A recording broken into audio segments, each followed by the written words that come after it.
So she's supposed to get home like 11. She got home at like 1:48. She got in bed about 2. What was she going for? Like family trip or what? It was a Thrive direct sales. It was a local event that was down there between a bunch of leaders in the company. And that day she was back. I left work early that morning, like 5:15, 5:30. So like she barely got into bed pretty much.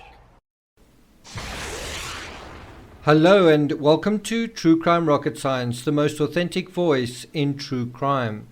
This is a brand new series dealing with the Shakedown blogs, a series of blogs written between August the 18th on the Watts case and sort of ending around about October the 4th.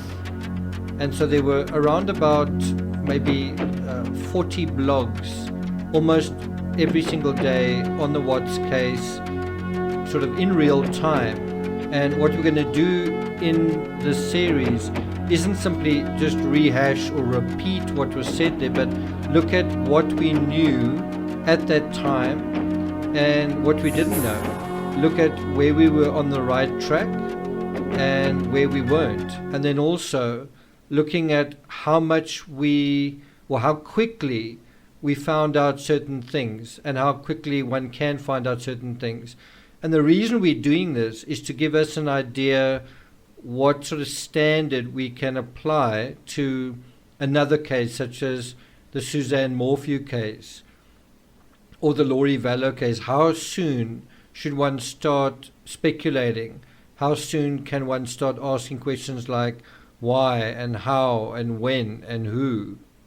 So if you're someone who's very interested in the Chris Watts case, or you're someone who's watched the Netflix documentary The Family Next Door, then you might be interested in this series. So if you haven't already subscribed, please do. You can click on the light blue icon on the bottom right of your screen, like, share, leave a comment, and let's get started. Okay, so the very first blog was called Lie Spotting, Test Your True Crime Lie Detector Noose with the Chris Watts case. And I think at that point we had no idea how long we would be doing that. I mean, we would eventually deal with Chris Watts's lies in the very first meeting with the FBI, the lie detector test, and then the subsequent interviews, first of all at Dodge Correctional, but also what he said subsequent to that. And that's besides what he said in the Sermon on the Porch, and certainly what he said on the body cam as well. For example, when he was at the neighbor, Nathaniel Trinasich's home, talking about loading tools. And then when he walked out, Nathaniel would say, you know what, he's not acting right. So the title of this blog, Lie Spotting, was about testing your lie detector noose, and that's basically a challenge to test our common sense, our alertness, our gumption, our horse sense, our prudence, our sensibleness, our wisdom, our wit, right? Just by looking at the Sermon on the Porch. And at this point, of course, it wasn't called that. Looking back, I thought I'd called it that all along, but I think I wrote at least one book before it achieved that sort of name. There may even have been 2 books before it had that name. In any event, what really caught my attention, I think it was an article on Yahoo where they titled it, Murder Suspect Chris Watts Was Convincing Liar in Interview. And this was a comment and assertion that an expert had supposedly prognosticated upon. And so I think what that shows is, even an expert, even people who have been trained in this area can know absolutely nothing if they don't know the person that they're dealing with. If they don't have a baseline. You don't get a baseline by simply watching an individual interview. You get a baseline almost without even paying attention to all of that stuff. It's by getting to know a person, getting to know their personality. Might be indirectly or it might be directly. In any event, what it shows is that experts can be completely wrong, as this one was, But I think the flip side is also you can't say someone who spent a fantastic amount of time on this case is an expert either. I think it's often the case, but there are certain creators on YouTube, I think, that have spent a huge amount of time and they seem to have gone totally off track. So I think that's another aspect to it as well. Now, whether you want to say it's deliberately off track or innocently off track, I think that's another story. But true crime rocket science or just having that noose isn't guaranteed, and that's really the point. In any event, I don't think you needed to be an expert to say that Chris Watts wasn't a convincing liar. The FBI weren't convinced, Nicole Kessinger wasn't convinced, law enforcement weren't convinced, the Detective Baumhofer wasn't convinced, and I don't know who was convinced by all of that. Interestingly, Watts's mother-in-law actually advised him not to go into television, and for whatever reason he didn't pay attention to that, and of course the rest is history. So going to back to the blog post, it says, have a look at the 7-minute interview Chris Watts gave while his pregnant wife and 2 daughters were still missing. Make a mental note of any inappropriate behavior, micro-expressions, mannerisms, phrases or words that raise red flags. Ready? Go. And then I said, it hasn't taken long for the media and the public to draw comparisons between Chris Watts and Scott Peterson. And interestingly, those comparisons still remain relevant right now. In fact, Scott Peterson has just is no longer going to face the death penalty because the prosecutors aren't going to seek that in sentencing. They've consulted with with Lacey's family, and Sharon Rocha has decided, and the family has decided that they don't want to go through it again. It's been too painful, and I think there's a little bit of a lack of faith, a bit of disappointment in the justice system when things like this happen. But yeah, you have a case where Scott Peterson's been on death row for almost 20 years and now is simply not going to happen. And so you wonder, if Chris Watts had taken his chances, if the case had gone to trial, I'm sure he's ruining the day that he took that plea deal. I'm sure that he wishes that the case had somehow gone to trial. Bear in mind, the death penalty has been done away with in Colorado in the past year or so. In any event, what I pointed out in this blog post was that these guys looked similar. And then People magazine had so-called experts calling Chris Watts very convincing in front of the cameras. This is the full quote. Investigative experts tell People Watts' behavior comes as no surprise. He has an incredibly large ego, says Dale Yeager, a criminal analyst and forensic profiler who is unconnected with the case. He was very convincing in front of the camera, which means he comes off as sociopathic. That doesn't mean he's mentally ill, just that he has a personality defect. Drawing a parallel between the Watts case and that of Scott Peterson, who notoriously murdered his pregnant wife and then repeatedly gave interviews, Yeager says he's Scott Peterson, just less charismatic. Now, I tend to agree with the last part, that he's Scott Peterson, just less charismatic. If you wanted a soundbite, that would have been quite a good one. The rest, I think, is totally inaccurate. I don't think I would describe Chris Watts as an egotistical person. I just don't think so. I think if you really want to, and I understand people won't appreciate me saying this, but if you want to draw comparisons with ego, I would say that Shanann had a bigger ego than he did, and that Nicole Kessinger had a bigger ego than he did. And by saying that, I'm not trying to insult either of those women. I'm simply trying to say that it's just not true that Chris Watts had a big ego. I'm not saying that ego wasn't a factor. I'm sure his ego did change from a very small a small ego and a not a very healthy ego to one that had become a bigger ego. But I still don't think he is compared to the average criminal, that he had an incredibly large ego, right? So I think he was totally off on that. I think it would have been more accurate to say that he was introverted and that he was actually suffering from not standing up for himself and not having a big enough ego. Then he also said he was very convincing in front of the camera. I certainly wouldn't say he was very convincing. I wouldn't even say he was convincing. So I totally disagree with that part. And also, him being sociopathic, I think, in that context, so him being on television trying to be convincing, I guess one could say that comes off as sociopathic. I don't see Chris Watts as a sociopath, despite the horror of what he committed, despite even the judge saying, this is the worst crime I've seen in decades. He doesn't strike me as a sociopath simply because he's not charming, he's a bad liar, he hadn't been sociopathic in the past, and he sort of lacks a lot of the traits typical of sociopathy. A sociopath doesn't respect social norms or laws. He typically lies and deceives others. He doesn't make long-term plans. He's often showing aggressive behavior.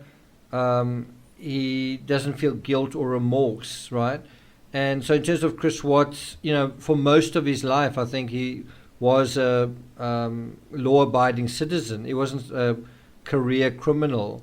It's difficult to say whether he was a typical liar or not. We know the affair preceded everything else, but one gets the sense that he was a reliable father and husband, certainly in terms of the family, and also that he wasn't someone who seemed he didn't seem to show a lot of aggression. If anything, he was passive, the opposite of that.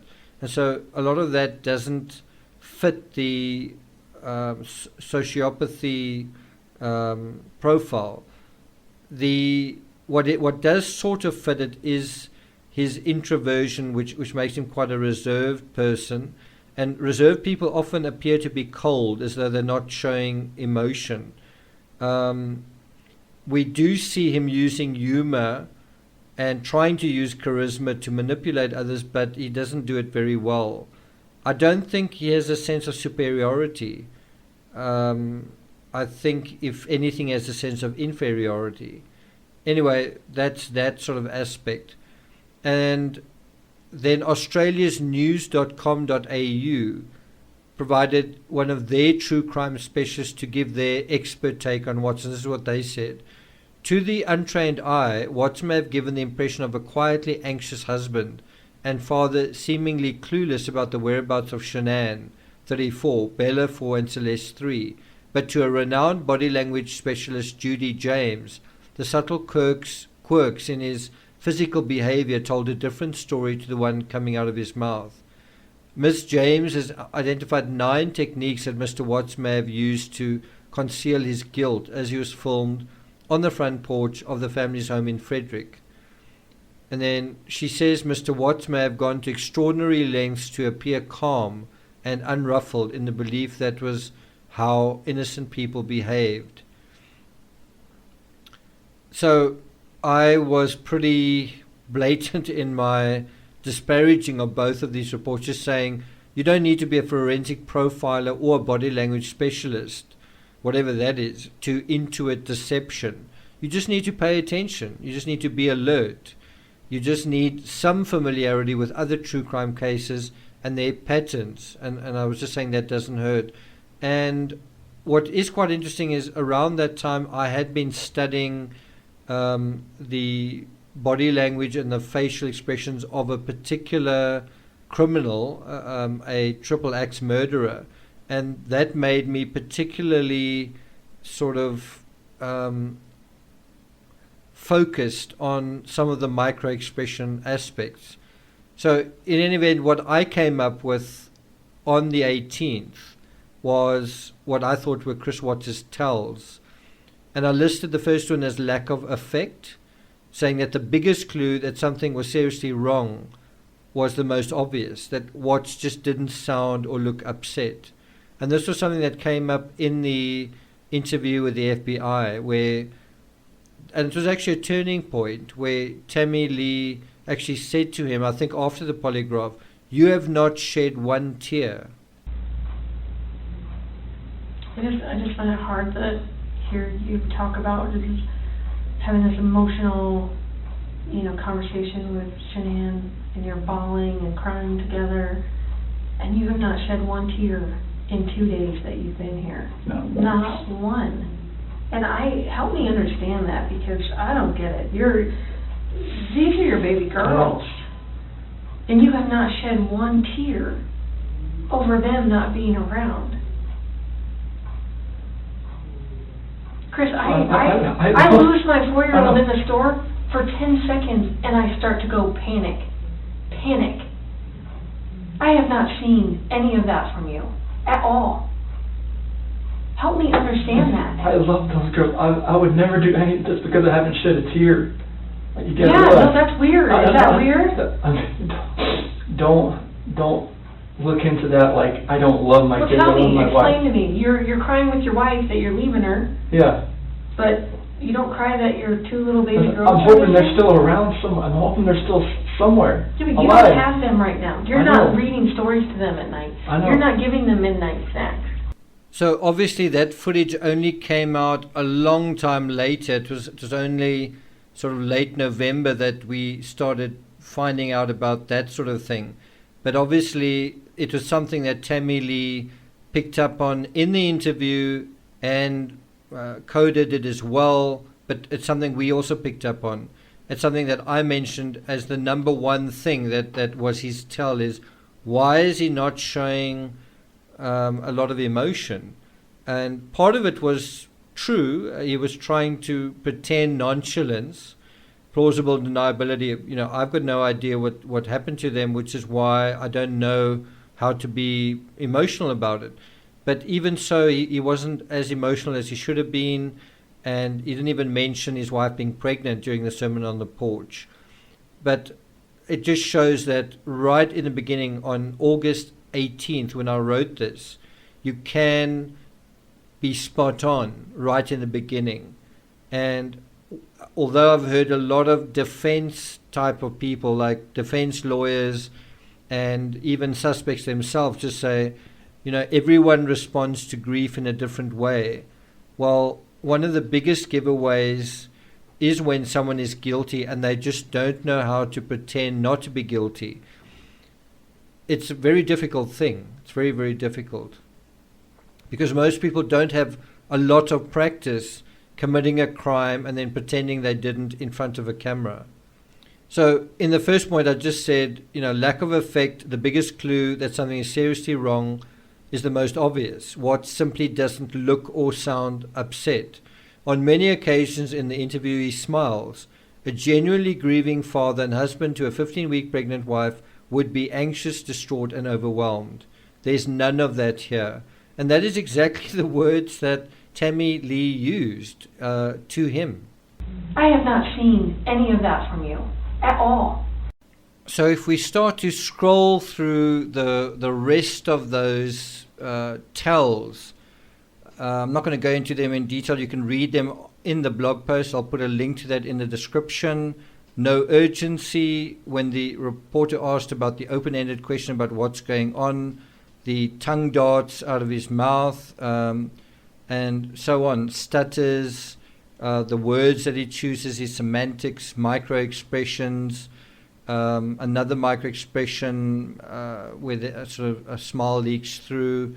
Anyway, I just sort of mentioned, let's see how many of them were there. I think there's 14, 17, well, about 20 of them. And I think there probably were a lot more, but I just sort of ended out at 20. So I do plan on probably in July or August actually taking you through the entire Sermon on the Porch. I'll put it on my television, maybe do it as a live stream and take you step by step through it. I haven't done something like that, a proper body language analysis of Chris Watts. But what is interesting is 3 years later, there are still documentaries coming out dealing with this specific thing. There's just been one on, I think, Discovery Plus called Faking It, where they talk about these 4 telltale signs. So, back in August 2018, who could have predicted that that particular moment, the Sermon on the Porch, would lead to so many spin-off documentaries, movies, and so on? So just a quote from that blog post, I said, in a marriage, especially a doomed marriage, this simple ability to discern the difference between a genuine person and deception could save lives. In the real world, the ability to discern the difference between reality and fiction can mean the difference between success and failure. A society that can read itself right is self-correcting. The same applies to us as individuals. What also came out on the 18th was an article in the Daily Mail referring to the bankruptcy of the family in 2015 and saying that despite Shanann's frequent Facebook posts boasting of the Lexus and frequent paid trips she was awarded for selling health supplements, the couple in 2018 was facing a $1,500 civil suit from their homeowners association. They purchased their 5-bed, 4-bath home for $400,000 in 2013, and their mortgage payment was about $3,000 a month, according to bankruptcy records. I'm not sure if it was that high. Wasn't it 1,700 or something? Ironically, the Watts situation and Scott Peterson's are almost a carbon copy. And so in that same blog post, I put a picture of the doll wrapped in the mat. And of course, at this point, we were all still poring over Shanann's social media, trying to make sense of it. And of course, at this very early point, a lot of people were dismissive of the financial narrative, just saying, well, they don't look as though they're struggling, and dismissive of a lot of other things, just saying, Shanann must have been very happy, and they looked like a very happy, healthy family. And how long it takes to realize that was an appearance, and an appearance that wasn't true.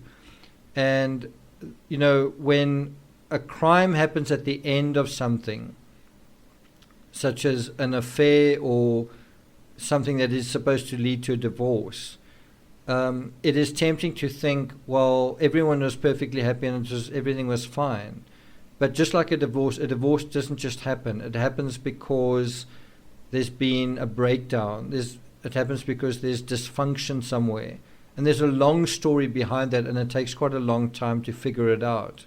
So I'm not going to take it further than that. The very next blog post was on the very next day, August 19th, dealing with a scratch on Chris Watts' neck. And very soon, although I think originally I thought that this would be a one-off thing on the Chris Watts case, the ball just started rolling. And very soon I was doing one blog post virtually every day.